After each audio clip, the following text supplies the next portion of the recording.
పరిశుద్ధుడైన మా ప్రభా, మీకు స్తోత్రాలు వందనాలు చెల్లించుకుంటున్నాము.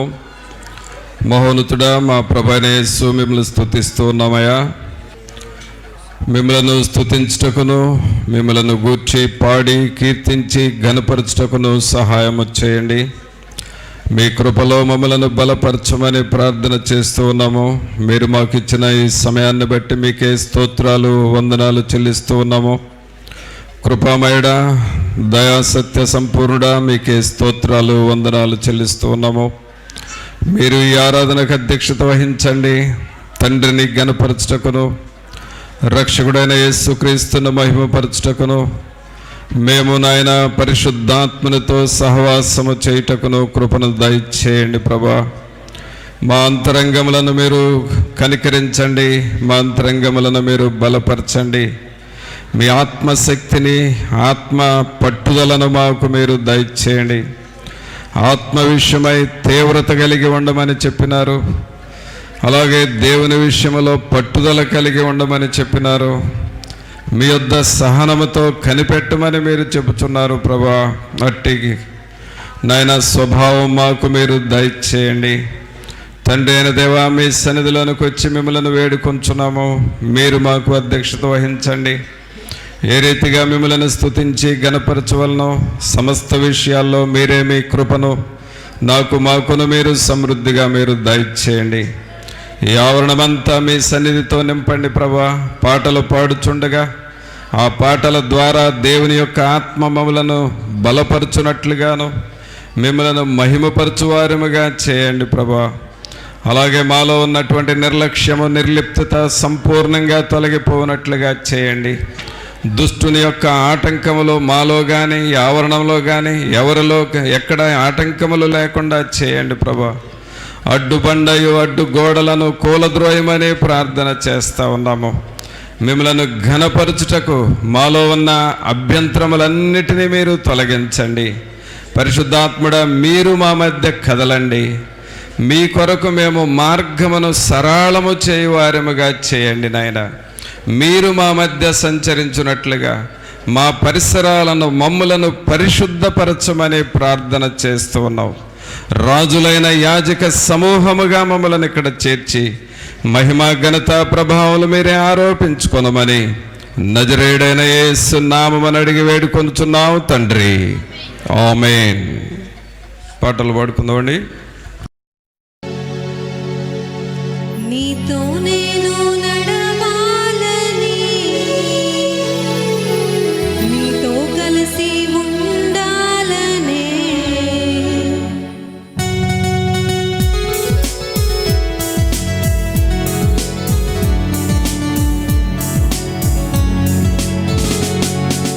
నీతో నేను నడవాలని, నీతో కలిసి ఉండాలని,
దేవుని జీవాత్మనా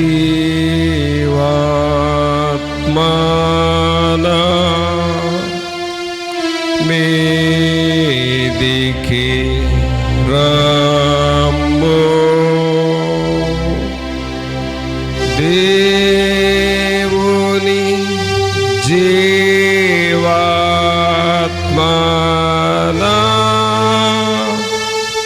మీదికి రమ్ము.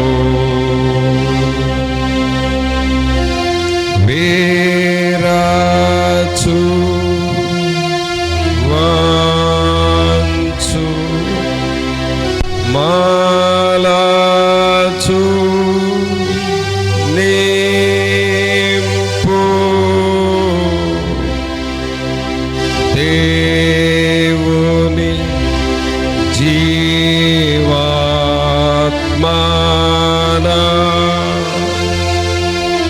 మీదికి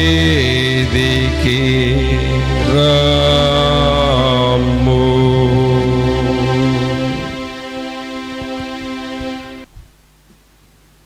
మీ సన్నిధిలోనికి వచ్చాము, మిమ్మల్ని స్తుతిస్తూ ఉన్నాం. మీ కృపలో బలపరచండి. మీ వాక్యము దగ్గరకు వస్తూ ఉన్నాం ప్రభా. మీ వాక్యము ద్వారా మాతో మాట్లాడమని నజరేయుడైన యేసు నామమున అడిగి వేడుకొనుచున్నాము తండ్రి. ఆమేన్. మంచిది పిల్లరా, దేవుని వాక్యం చూసుకుందాం. మత్తయి సువార్త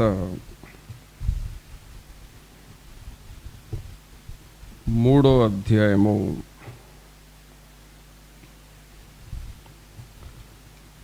1 వచనాలు చదువుకుందాం.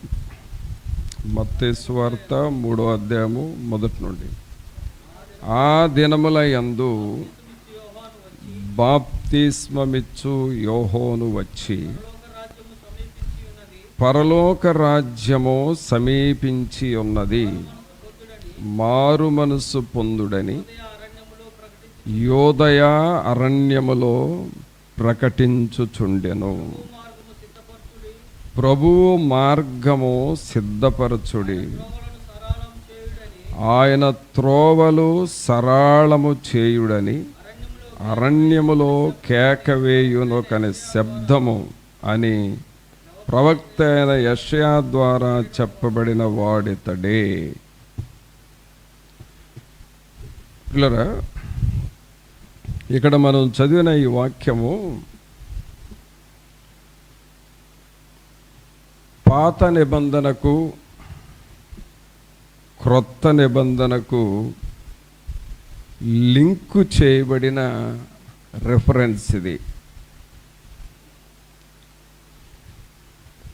జనరల్గా లింక్ అంటే మనందరికీ బాగా తెలుసు. ఇప్పుడు ఎక్కువగా మరి జూమ్ మీటింగ్స్ జరుగుతూ ఉన్నాయి అన్ని డిపార్ట్మెంట్స్కి. ఇటు సువార్త జూమ్ మీటింగ్ ద్వారా వెళుతుంది చాలా వరకు. అలాగే ఈ ఎడ్యుకేషనల్ పరంగా క్లాసులు, ఆన్లైన్ కోచింగ్ అని, అది కూడా జూమ్ మీటింగ్ ద్వారా చెబుతున్నారు. అయితే ఆ జూమ్ మీటింగ్లో పాల్గొనే వారికి ఒక లింక్ పంపుతారు. అది ఆ టైంకి ఓపెన్ చేయాలి. ఆ లింకు ఆ టైంకి ఓపెన్ చేసి ఆ మీటింగ్లో పాల్గొనవచ్చు, వాళ్ళు చెప్పేదంతా వినొచ్చు. అలాంటి లింకు రెఫరెన్స్ అన్నమాట ఇప్పుడు మనం చదివింది. మరలా ఒకసారి నేను చదువుతున్నాను, చూడండి. ఆ దినముల యందు బాప్తిస్మమిచ్చు యోహాను వచ్చి, పరలోక రాజ్యము సమీపించి ఉన్నది, మారు మనసు పొందుడని యోదయ అరణ్యములో ప్రకటించుచుండెను. ప్రభువు మార్గము సిద్ధపరచుడి, ఆయన త్రోవలు సరళము చేయుడని అరణ్యములో కేక వేయునొకని శబ్దము అని ప్రవక్త అయిన యెషయా ద్వారా చెప్పబడిన వాడితడే.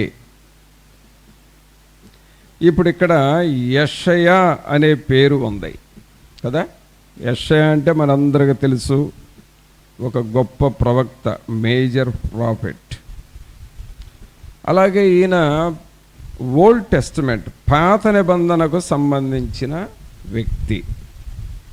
పాత నిబంధనలో ఒక గొప్ప ప్రవక్త యెషయా. అందువలన యెషయా అనగానే పాత నిబంధనకు సంబంధించిన వ్యక్తి. ఈయన ఇంకొక వ్యక్తిని గూర్చి ప్రవచించాడు. ఆ వ్యక్తి ఎవరంటే యోహోను. యోహోను ఎవరంటే క్రొత్త నిబంధనకు సంబంధించిన వ్యక్తి. యెషయా పాత నిబంధన వ్యక్తి, యోహోను క్రొత్త నిబంధన వ్యక్తి. మరి వీళ్ళిద్దరికీ లింక్ ఏంటి అని అంటే, యెషయా యోహోనును గూర్చి ప్రవచించాడు అంతే, కానీ చూడలా. వీళ్ళిద్దరికి పరిచయం లేదు. యెషయా యోహోను ఫేస్ టు ఫేస్ ఎప్పుడు మాట్లాడుకోవాలి. కానీ యోహోనును గూర్చి మాత్రం ప్రవచించాడు. వీళ్ళిద్దరికీ దాదాపు 970 సంవత్సరాలు జనరేషన్ గ్యాప్ ఉంది. అంటే యెషయా చనిపోయిన తర్వాత 970 సంవత్సరాలకు యోహోను పుట్టాడు. దాన్ని బట్టి మీరు అర్థం చేసుకోండి, వీళ్ళిద్దరికి అసలు ఫిజికల్గా ఎక్కడా చూసుకోలేదు, మాట్లాడుకోలే. ఇప్పుడు లింక్ అని చెప్పాను కదా మీకు. ఆ లింక్ ఏమిటి అని అంటే, ఈ యోహోనును గూర్చి ఆ యెషయా పరిశుద్ధాత్మతో నింపబడి చెప్పాడు. తర్వాత ఒక్కసారి మీరు చూడండి. ఇప్పుడు ఇది మత్తయి సువార్త కదా బైబిల్లో. ఏ సువార్త ఇది? మత్తయి సువార్త. మత్తయి సువార్తకు ముందున్న పుస్తకం ఏంటి? ఏమండి? మలాకి. మలాకీనేమో పాత నిబంధన, మత్తయి సువార్త క్రొత్త నిబంధన. మీరు ఒకసారి బైబిల్ తీస్తే ఈ మత్తయి సువార్తకి మలాకీకి మధ్యలో ఏమన్నా పేజీ ఉందా చూడండి. మీ బైబిల్లో ఏమన్నా పేజీ ఉందా? ఉంది. ఉంటే ఎలా ఉంది? ఏ రంగులో ఉంది? తెల్లగా ఉంది, అంతే, ఏం లేదు దానిలో. ఒక్క పేపరు వైట్ కలర్లో ఉంది. ఎందుకుంది ఇది? ఒక పేపరు రాయకుండా ఎందుకు ఒక వైట్ పేపర్ లాగా ఉంది అని అంటే, ఈ పేపర్ దేన్ని చూపిస్తుందంటే పాత నిబంధనకు క్రొత్త నిబంధనకు మధ్య కాలాన్ని చూపిస్తుంది. మధ్యకాలం. పాత నిబంధన క్రొత్త నిబంధనకు మధ్య కాలాన్ని ఏమంటామంటే డార్క్ పీరియడ్ అంటాం. ఏ పీరియడ్ అండి అది? Dark period. లైఫ్లో ఇంకొక పీరియడ్ కూడా ఉంది. ఆ పీరియడ్ని డార్క్ పీరియడ్ అంటాం. డార్క్ పీరియడ్, చీకటి టైం అది. ఏంటి డార్క్ పీరియడ్ అంటే, జనరల్గా మన జీవితంలో జరగరాందంటూ ఏదన్నా జరిగి అంతా బాధాకరంగా, సమస్యాత్మకంగా, కృంగిపోయి సంతోషం పోతే, సంతోషం లేకుండా అంటే నవ్వటం కూడా చేతగాని పరిస్థితులు వస్తాయి. అంటే అంత నిస్సారంగా, నిరాశగా, కృంగిపోయి మనం మాట్లాడిన బాధాకరమైన మాటలే మాట్లాడతాం తప్ప మంచి మాటలు మన నోటికి రావు. కారణం ఏంటంటే ఆ సమయాన్ని డార్క్ పీరియడ్ అంటాం. అదొక చీకటి సమయం. అంటే కష్టాల్లో ఉన్నారు, డార్క్ పీరియడ్లో ఉన్నారు అని అర్థం. అయితే పిల్లరా, డార్క్ పీరియడ్ అంటే ఇంకొకటి ఏంటి అని అంటే, దేవునిని కనుగొనకుండా, దేవునిని మన జీవితంలో చేర్చుకోకుండా, దేవుని సన్నిధిని, దేవుని శక్తిని మనం అనుభవించకుండా, రక్షకుణ్ణి మన రక్షకుడిగా అంగీకరించకుండా లోకముతో కాలము గడిపే ఆ సమయము కూడా సాతానుడు మనలను ఏలుచూ ఉన్న సమయం. దేవుని తెలుసుకోకుండా మనం కాలం గడుపుతున్నాం చూడు, ఆ టైము సాతానుడు చేత ఏలబడుచున్న సమయం. ఆ సమయాన్ని కూడా డార్క్ పీరియడ్ అంటాం, చీకటి సమయము. అంటే వీళ్ళు మారు మనసు పొందరు, తర్వాత బ్యాడ్ హ్యాబిట్స్ వదులుకోరు, బీడీలు తాగటం, సిగరెట్లు తాగటం, త్రాగుడు, సినిమాలు, జోదము, వ్యభిచార పాపాలు, దొంగతనాలు, అన్యాచారాలు, ఈ పిచ్చి పిచ్చి పనులన్నీ లోకంలో ఉన్నాయి. వీటిని ఏది వదులుకోరు, వాటిని చేస్తూ ఉంటారు వాళ్ళు. అంటే ప్రభువు లేని సమయము, వారితో సాతానుడు ఉన్న సమయం. ఆ సమయాన్ని డార్క్ పీరియడ్ అంటాం, చీకటి సమయం.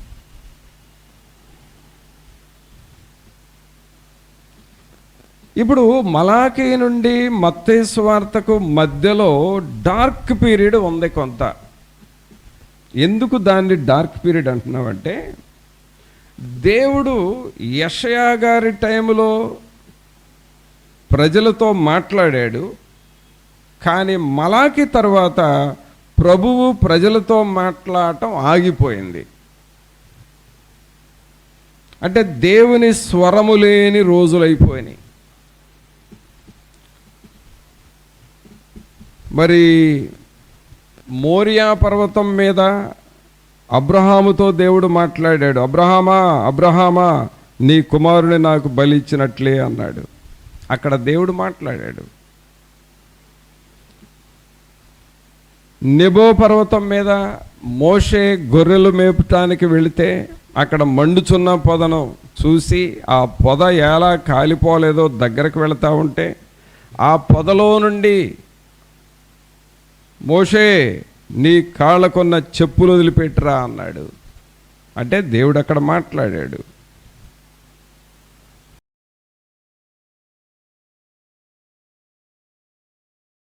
నీ పాదం రొక్కెదన్ నిత్యము స్తుతించి నిన్ను పాడి కీర్తించెదను. యేసయ్యా నీ ప్రేమ పొంగుచున్నది, యేసయ్యా నీ ప్రేమ పొంగుచున్నది.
యేసయ్యా నీ ప్రేమ పొంగుచున్నది.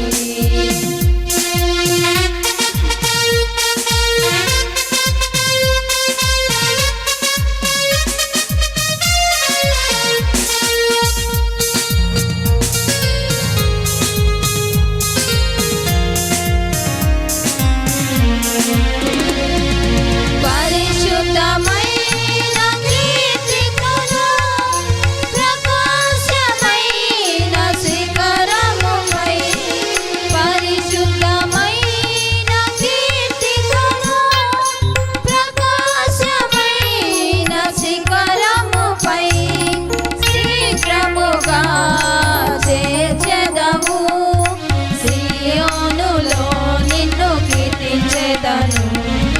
శీఘ్రముగా చేర్చెదవు, సియోనులో నిన్ను కీర్తించెదను.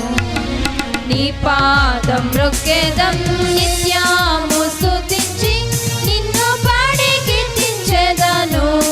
యేసయ్యా నీ ప్రేమ పొంగుచున్నది, యేసయ్యా నీ ప్రేమ పొంగుచున్నది.